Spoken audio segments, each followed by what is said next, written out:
वैसे तो जब भी कोई भी चुनाव आता है, राजस्थान की राजनीति और भी ज़्यादा दिलचस्प हो जाती है, क्योंकि संख्या बल में बिल्कुल मार्जिन पर खड़ी कांग्रेस सरकार की जोड़ तोड़ की पूरी राजनीति तब नज़र आती है।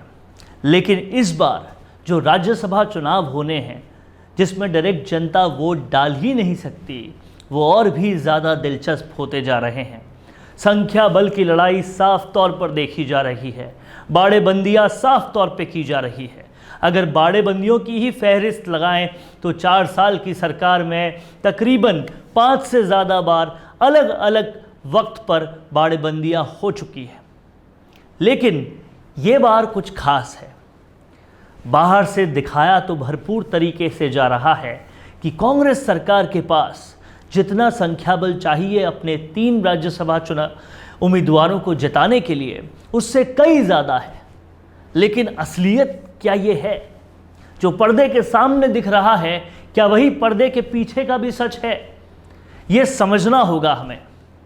कांग्रेस सरकार दावा ठोक के कह रही है कि चाहे बीटीपी हो, चाहे कम्युनिस्ट हो, चाहे निर्दलीय हो, सब हमारे साथ हैं और इसलिए हमारे पास संख्या बल से ज़्यादा संख्या है। लेकिन वहीं पर जो निर्दलीय उम्मीदवार हैं सुभाष चंद्रा, वो साफ तौर पे कहते हैं कि 8 से ज़्यादा विधायक क्रॉस वोटिंग करेंगे। हनुमान बेनीवाल और उनके तीनों विधायक जो हैं वो पहले से ही हमारे साथ हैं। उनका साफ तौर पे कहना है कि हमारे पास भी पूरा संख्या बल है। अब क्रॉस वोटिंग कौन करता है, इसे समझना होगा। क्रॉस वोटिंग वो करते हैं जो कहीं ना कहीं मन से सरकार के साथ नहीं होते। फोर्स से उन्हें बाड़ेबंदी में लाया तो जा सकता है, लेकिन दिल से वो सरकार के साथ नहीं होते। अगर ऐसे लोगों की फहरिस्त देखी जाए तो वाकई बेहद लंबी है। इस फहरिस्त में अशोक चांदना जैसे लोग भी आते हैं, जो कुछ वक्त पहले सरकार से बहुत ज़्यादा खफा होकर उन्होंने ट्वीट किया था।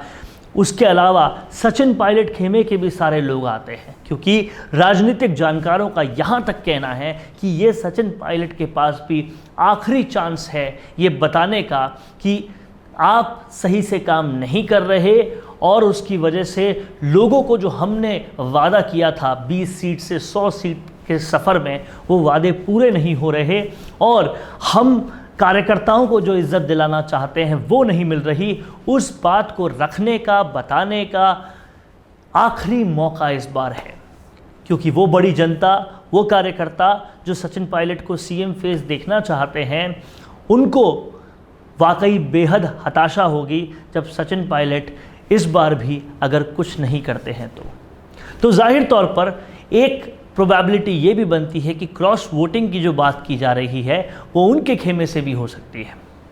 इसी के साथ साथ कई सारे और लोग, चाहे वो विदुड़ी हो, चाहे संयम लोढ़ा हो, चाहे और भी लोग हों, कई सारे लोगों की खिलाफत, विद्रोही एटीट्यूड पिछले दिनों देखा गया।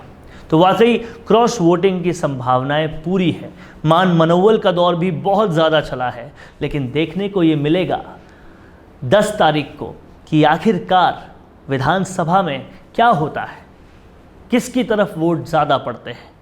क्या तीनों कैंडिडेट रणदीप सिंह सुरजेवाला, प्रमोद तिवारी और मुकुल वासनिक कांग्रेस के जीत पाते हैं, या क्या सुभाष चंद्रा कामयाब हो जाएंगे एक पूरी तरह से कई सारे विधायकों को अपनी तरफ लेकर क्रॉस वोटिंग करवाने में। जाहिर सी बात है ये सब कुछ देखने लायक होगा, लेकिन ये एक निर्णायक फैसला भी करेगा कि कांग्रेस की तस्वीर आगे कैसी रहने वाली है।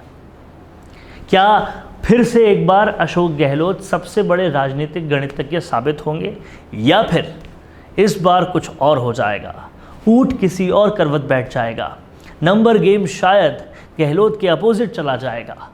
क्या होगा ये वाकई देखने वाली बात होगी और इससे आने वाली राजनीति की पूरी तरह से तस्वीर साफ हो जाएगी।